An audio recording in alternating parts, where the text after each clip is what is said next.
Well,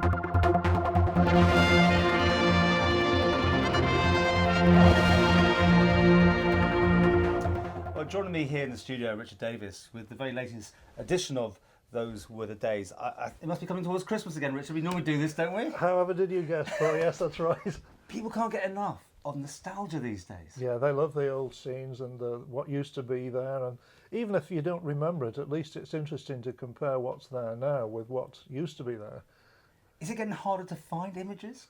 Not really. It's surprising how much stuff there is floating around. I mean, there's a lot of stuff in here out of the keg collection, and then there's quite a bit of my late uncle's stuff, and then I've had contributions for other people such as Stan Basnett, and even the Department of Infrastructure have come up with some pictures for me. So it's quite an interesting collection, and I say collection because there's nothing of mine in there apart from one family photograph, the one on the inside.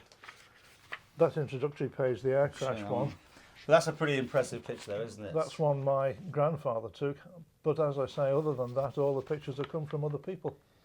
Now, is it a question then of deciding what theme to give it, or do you not do that? Is it just generalised? It's pretty general. The only difference between this and the other ones is that a lot of the pictures have been included by request.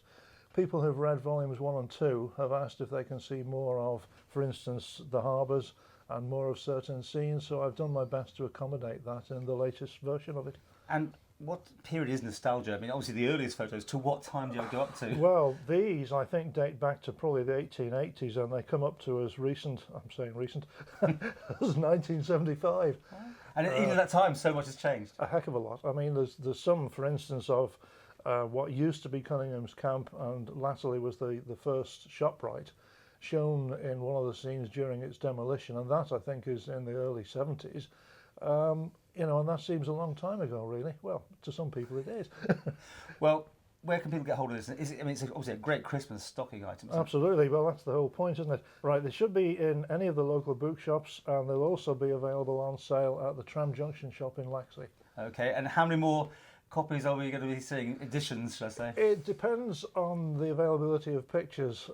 There are quite a lot still available, but obviously we want to use different ones, and the quality has got to be good.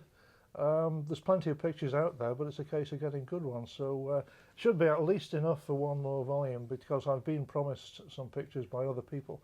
So, and it's not just this. I mean, we talked to you earlier in the year about the transport and buses, particularly. The buses, that's one of the other hobbies, yes. If I'm not writing about buses, I'm taking them to vintage events in various places. So, yeah, it kind of all fits together just about.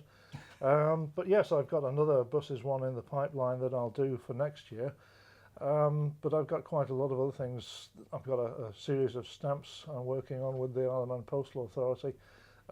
If you remember, there was an issue in 1999 where they're going to do a revamped version of that, and the original artist Peter Hearsey is going to do the images for that, and I'm providing the pictures and the information. So we look forward to talking to you about that again and we other keep things. busy, yes. Thanks very much. Thank you, Paul. Thank you very